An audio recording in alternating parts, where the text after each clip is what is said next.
Kaya pala, kapag pahinto na siya, tapos biglang binigyan mo ng gasolina, parang sumisinok siya, gumagano siya.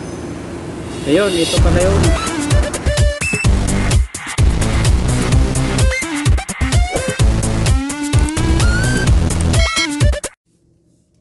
Magandang araw mga kamatik. Kumusta po kayo? Sana ay nasa mabuti kayong kalagayan kahit saan mang dako ng mundo kayo naroon. Ngayong araw sa bidyong ito ay aking ibabahagi sa inyo ang pagpiperform ng minor tune-up ng makina ng Sonata na 2018 model. So samahan niyo ako at bibigyan ko kayo ng mga tips at mga bagong kaalaman patungkol sa basic na pagpiperform ng pag-tune-up ng makinang ito. So let's go. A few moments later. So kompleto na yung pyesa natin dito. Nasa plastic na. Meron tayong AC filter. Yes, AC filter.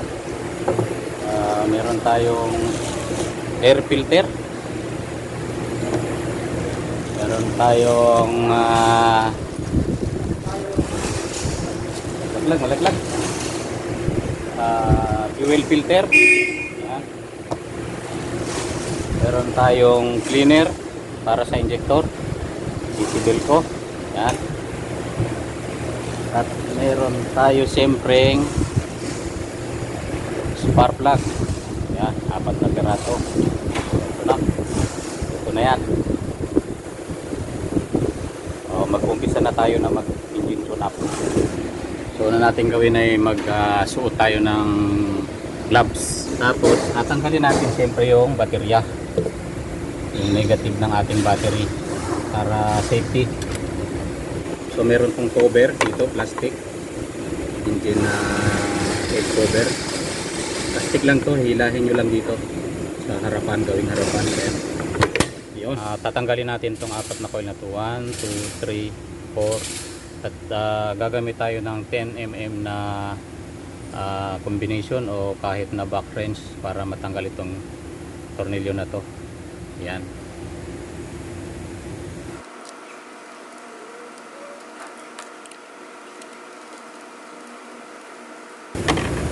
Bunutin lang natin to ng ganito. Yan. Saka lagyan natin sa isang tabi. Inspeksyonin natin kung may mga kulay puti itong gilid ng coil.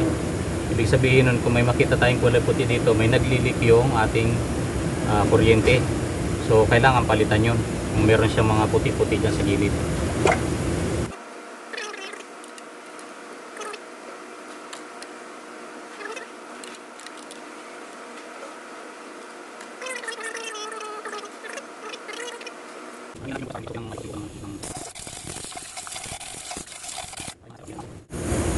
Gamit tayo ng 16mm na socket, spark plug wrench extension at saka ratchet na 1/4.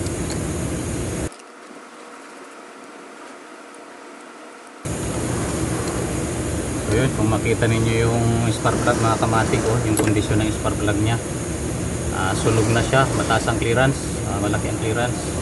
Ayan. Diba? Tapos dito sa may likod niya, sa may porcelana, yan, makita nyo, yan yung indication na pwede na siyang palitan o kailangan ng palitan yung spark plug natin. Pag nakita ninyo itong parang sunog na to sa puno ng tawag ba dito, porcelain, sa labas ito, yung nasa labas yun. So ibig sabihin nito, talagang palitin na ito. Yun, kita natin.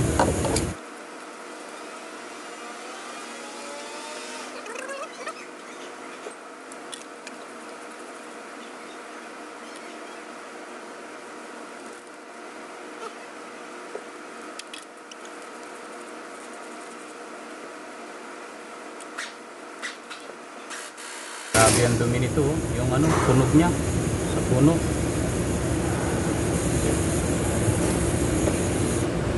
Ito na yung bago nating spark plug.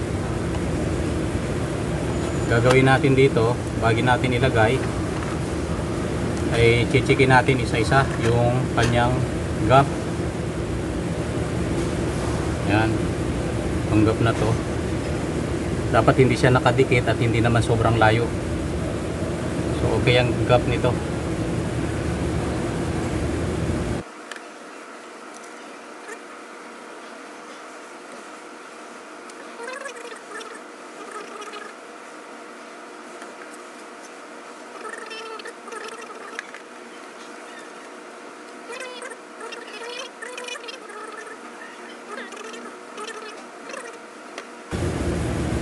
pagsasalpak naman, huwag ninyong ibagsak dun sa butas yung spark plug, ano.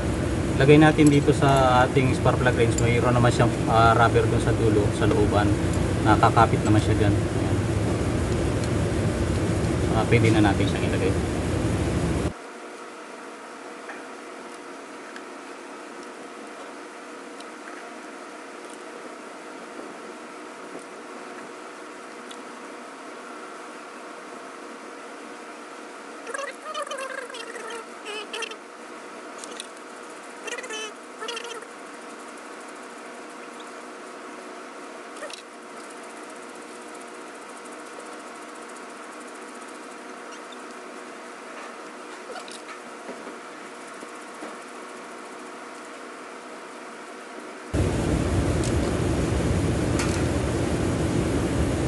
Okay, so balik na natin yung ating coil. Isa tayo dito sa number 4.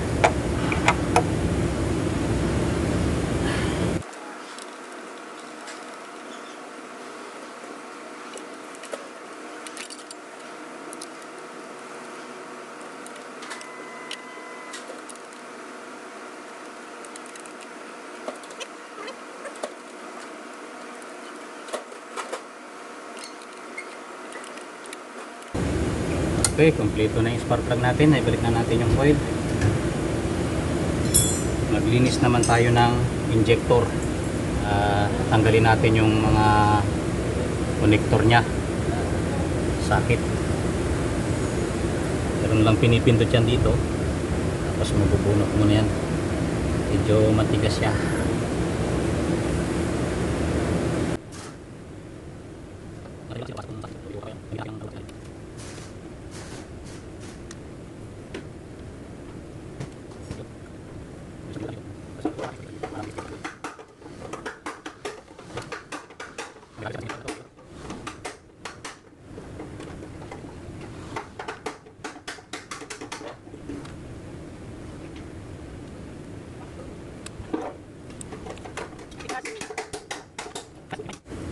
Sabi.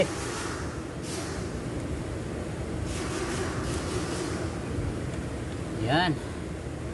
Maluwag na siya. So guys, mayroon tong dalawang tornilyo dito sa puno ng injector. Tatanggalin natin itong disc na to.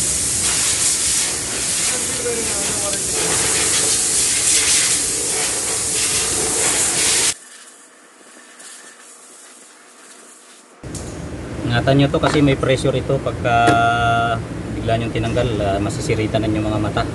Kaya dapat dahan-dahan lang. Kaya nyo muna siyang sumingaw bago nyo tulay ang tanggalin. Tanggalin natin ito sa nasakit. Sakit na 12mm.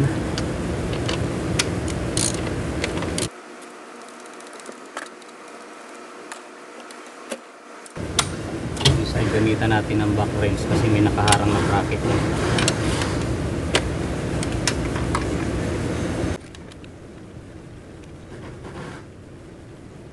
Bugahan natin ng hangin yung puno ng injector kung meron kayong compressor para yung duming galing sa labas ay huwag nang pumasok sa loob. Tapos pasirita natin ng cleaner o kaya W40 para malambot bunutin.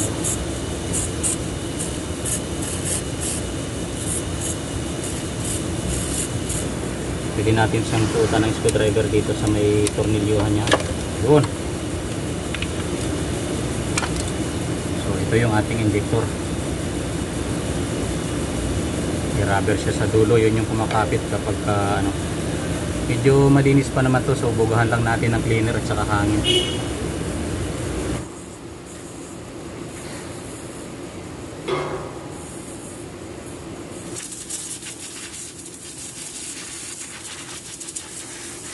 Ayun, malinis na. Pwede natin ibalik. Minders pala, make sure na yung rubber lahat natin okay siya, nasa good condition, hindi siya matigas. At saka itong parang washer na to, plastic washer, dapat buo siya. Ayan. So inspeksyonin natin to, tsaka yung rubber. Kung matigas na, pwede natin palitan. Ayan. Kailangan buo yung mga washer na plastic niya. Saka lagyan natin ng konting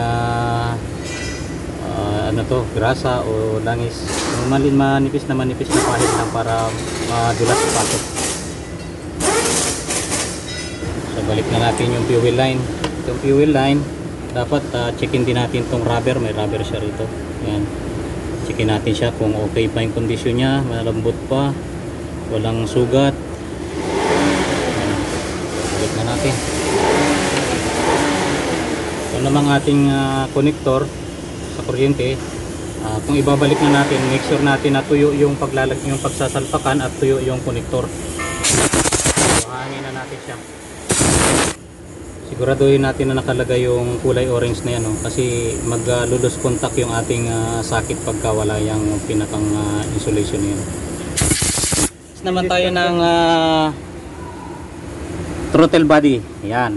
So, tatanggalin natin to saka air cleaner. So, tanggalin natin to. Yan. Okay. So yan, yun ang ating tatanggalin. Throttle body. Yun, tanggal na. Yan o, tingnan nyo mga kamatik o. Napakarumi. Yan. May itim. Reminders lang, hindi natin liliyahin yung surface nitong looban na to, lalo na doon sa may butterfly, kasi maglalaki yung clearance nya. Ano lang, buga-buga lang ng cleaner saka brush. Yan.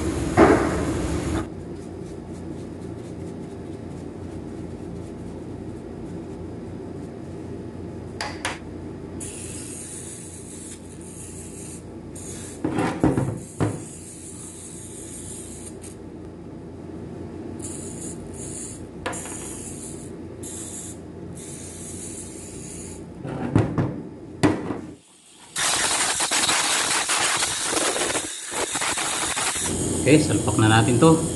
Linis na. So, linisin naman natin tong intake. Punasan lang natin ng malinis na basahan.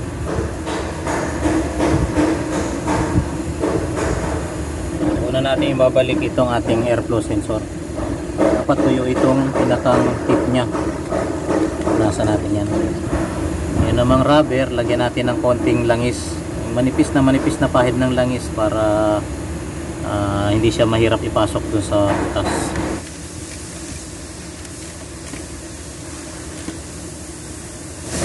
Yung connector dapat dry, malinis.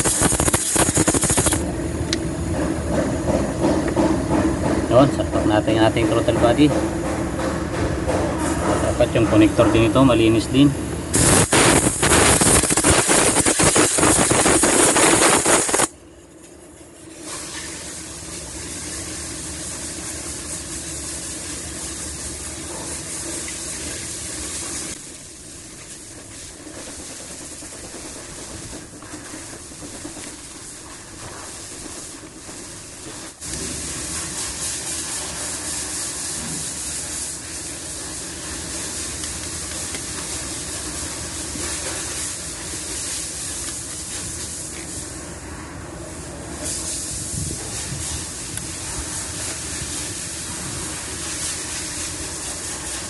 Na natin yung wire. Yan, make sure na lapat yung pagkalagay natin ng wire. Takpan ulit natin siya ng basahan para maglilinis tayo ng air cleaner.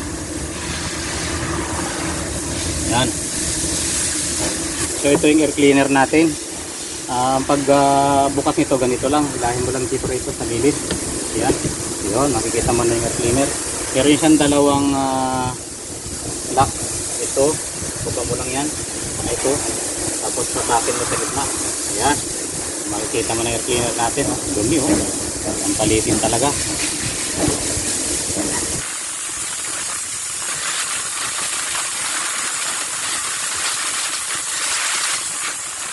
Yun, dami lumabas na buhangin, oh. Yun, oh. Malinis na ngayon yung looban yan. May sara yung ating throttle body para hindi pasukin ang buhangin. Itong ating bagong air filter. Ayan o, air filter. Oh, naso. Ano nyo yan o? Makintab. Wow, brand new. Ganun din yung pagsalpak, pagbalik. Sasaksak mo lang, tapos pipihitin mo itong dalawang sa taas. Yun, atak na siya. Yun. Okay na. Yung basahan, huwag niyong kalimutan ha. Baka hindi nyo tanggalin nakasiksik. Yan.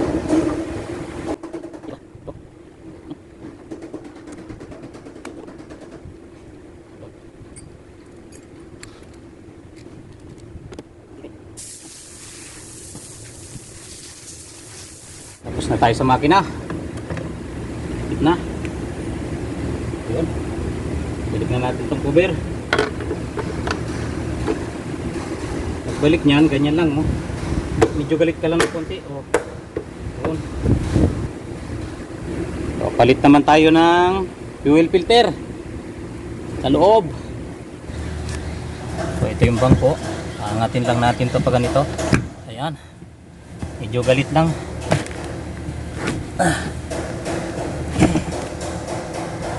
Yun. Ayan, tanggal na oh.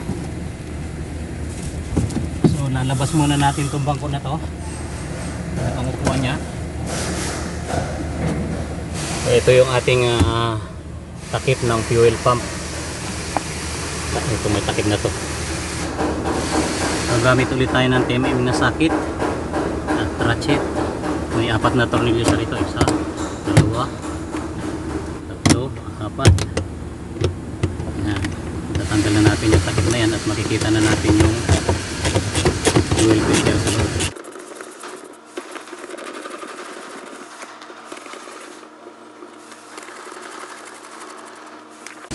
Ingatan natin itong takip na to, medyo may pandikit siya. Ingatan natin yung wire. Hubog natin itong rubber na to para lumuwag. Ayan.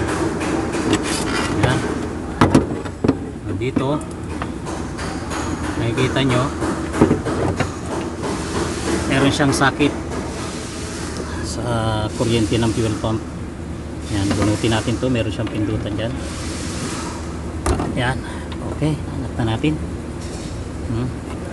So ito yung fuel pump natin na may tornilyong 8mm na 1, 2, 3, 4, 5, 6, 7, 8. So hanginan muna natin para hindi madumihan yung loob ng tangke pagka tanggalin natin yung pump. Okay.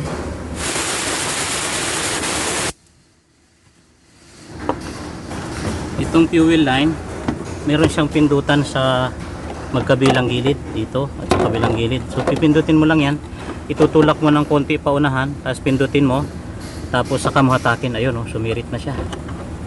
Ayan, kita ba? Ayan. So ito yung pindutan na sinasabi ko sa gilid nito, yung kulay blue. Kikita nyo yan, kulay blue na yan. Sa kabilang gilid meron din. So pipindutin mo lang yan, itulak mo konti paunahan, tapos saka mo ibalik. So matatanggal mo na yan. Gamit ulit tayo ng 8mm na sakit. So tanggalin natin ito.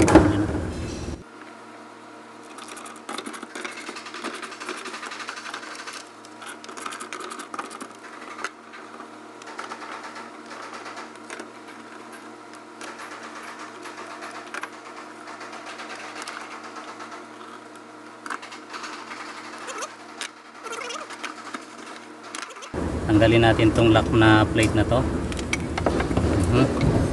Ayan. Tapos angat natin ang dahan-dahan to. Ingatan natin sumabit yung kanyang float at ma-disalign.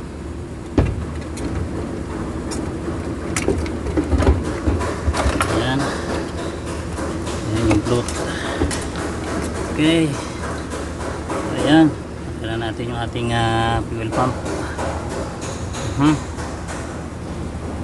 Siya. So lagay natin sa maliwanag na lugar at doon tayo magpalit ng filter. Okay, ito na yung filter natin. Ang gagawin natin dito, tanggalin natin ang laman. Yun ang pinakamagandang una dyan. Yun, tanggalin natin to muna ang o-ring na to. Check upin natin kung may damage para pagbalik hindi siya nangangamoy.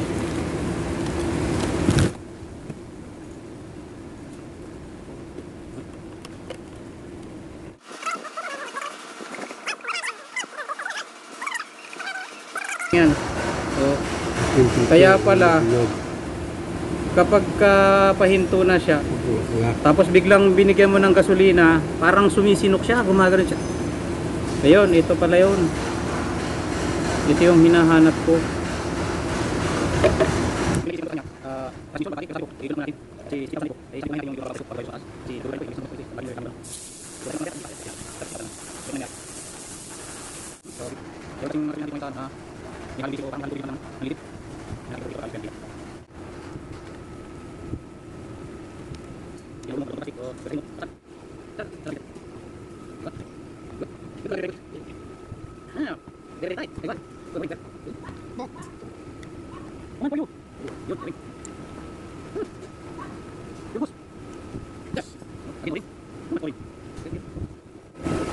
Isa natin tong strainer na to. Grabe ang itim.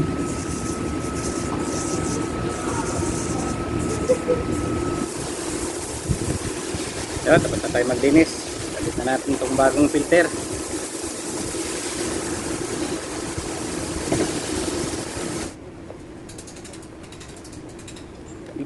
Hop, testing ulit.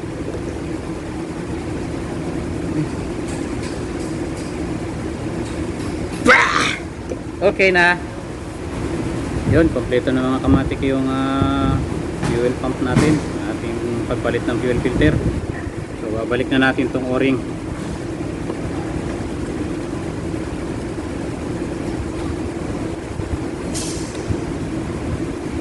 Yan.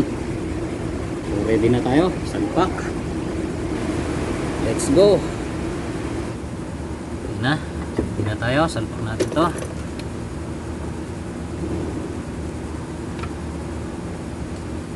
Tagilid. Saka natin isentro pag nakapasok na yung float. Okay. Yun.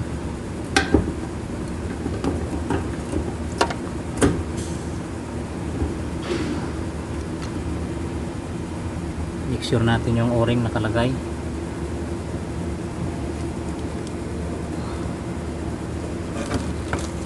Ating plate. Meron siyang guide dito kaya hindi ka maliligaw. Sa unahan yan. Yan.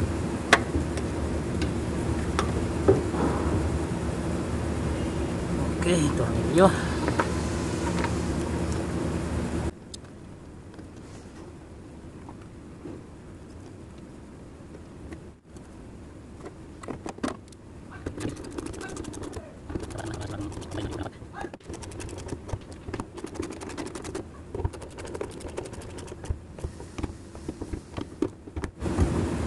Okay, gagawin natin dito, papaandarin muna natin yung makina para matesting natin kung aandar siya, baka may problema bago natin ito takpan. On off mga 3 beses. So at saka natin tapakan yung preno. Start. Ayun, oh. Okay. Alright, takpan na natin to.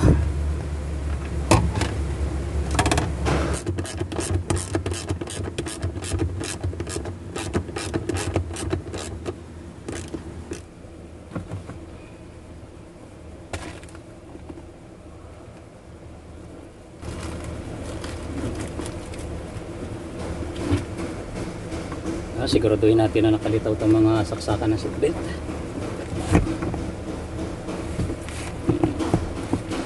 Tulak lang natin siyang ganyan. Isintruhan siya rito. Saka natin diinan. Okay. Okay. Andar na yung makina natin.